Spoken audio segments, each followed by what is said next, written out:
believe.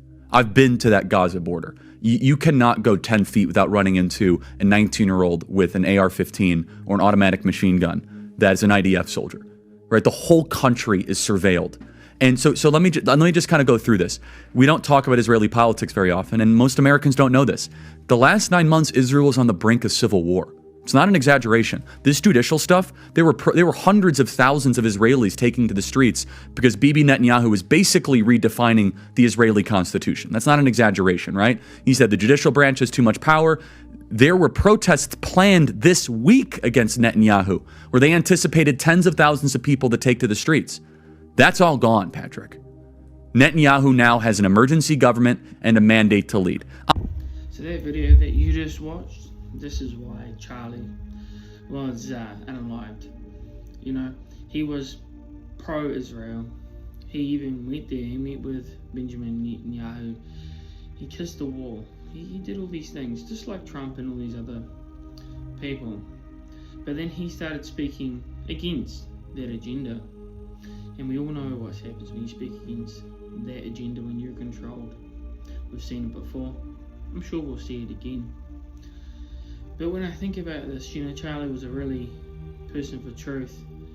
And you can clearly see in the recent years, recent months, that Charlie started changing his opinions there and speaking out a little bit.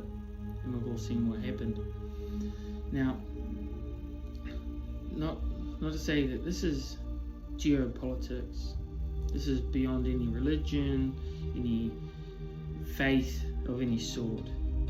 This is above just people in general. This is about organizations at the highest levels that use their influence to power of control to control people's opinions and invoke very heinous things. And we're seeing that these days.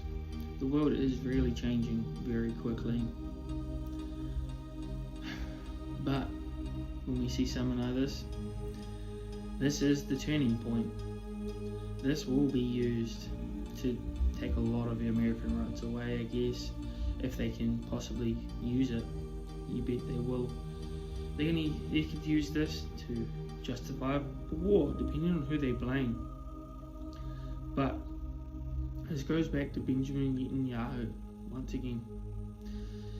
And if you guys are for Israel, the Israeli state, and I'm not necessarily against it, but I am definitely against Benjamin Netanyahu. Think to yourself, is he a really good man? Do some research on him. You know, I've made a few videos about him myself, and that he's not a very good man. Now look at your leadership, like Trump.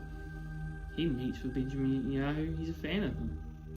They work together on a lot of different things. You can see that they co-sign different documents and things like this. He says that they're the biggest ally to the United States. Really question yourself on why that is. But needless to say, stay solid, stick to the truth, and remember, there's always more to what there seems.